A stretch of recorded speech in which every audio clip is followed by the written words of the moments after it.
I'm Foley here at Foley Performance with one of my coaches, Zach Gates, and what we're going to do is show we have a really interesting driving range here because over to the left of us we have some trees and we have some spaces and things like that. So I like to use these to help players have to shape shots to work on their swing rather than just standing on the range and hitting shot after shot after shot. The fact of the matter is I think people who can curve the ball, one of the best ball strikers on the PGA Tour is Bubba Watson.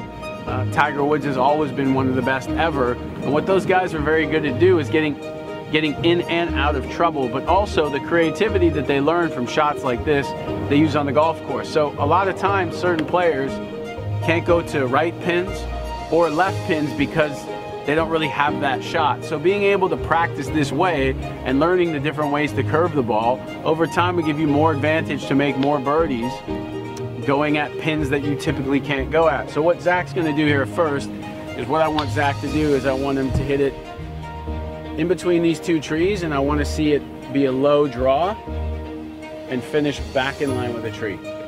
Okay?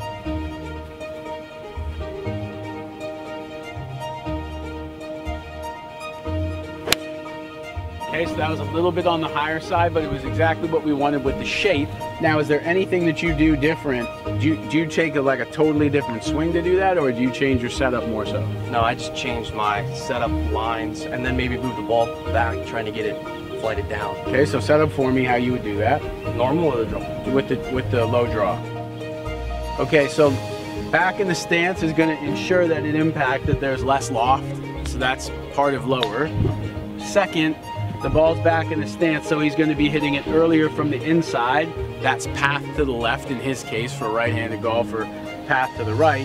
If it's back in the stance, the angle of attack is going to be down. Now remember, when we're hitting down on the object, in his case, that means that the path's moving to a left. So the other thing I like too is this ball has to start left. So when his hands are forward, the ball's going to start left. So we have, because of ball position, it's going to give us two things that are going to help the path move in to out, and it's going to ensure that the ball starts left before it draws. So now what I want to see is, let me see how you set up to go the other way. So now we're going to go around the tree the other way with a cut. So the ball positions move which way? Forward. Okay? So forward in the stance is going to allow the club more time to get square, slightly closed, because look, if the ball is going to start right, the face has to be pointed in that direction, all right? And then second, I can see that your stance line looks a little bit opened up, so we need the path to be more out to in. So doing something in the beginning like opening up your stance is going to allow you more room to swing that way, all right? So go ahead for us and hit that shot. Okay, that's exactly what we wanted. All right, now let's see, what are we gonna do? We have tree trouble, we need to hit it over the tree. What are you gonna do to set up and posture and stance in order to get it over that tree?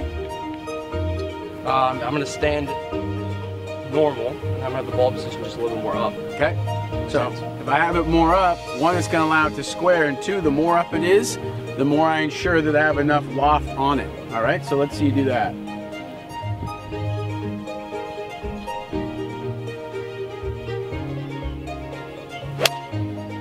Excellent. So the thing that I want you guys to understand is that nobody hits it straight, okay? At the Masters this year, the field averaged 8 drives in the fairway per 72 holes, and those are the best players in the world. The fact of the matter is you are gonna be in trees, so you have to know how to maneuver the ball left to right, right to left, up and down.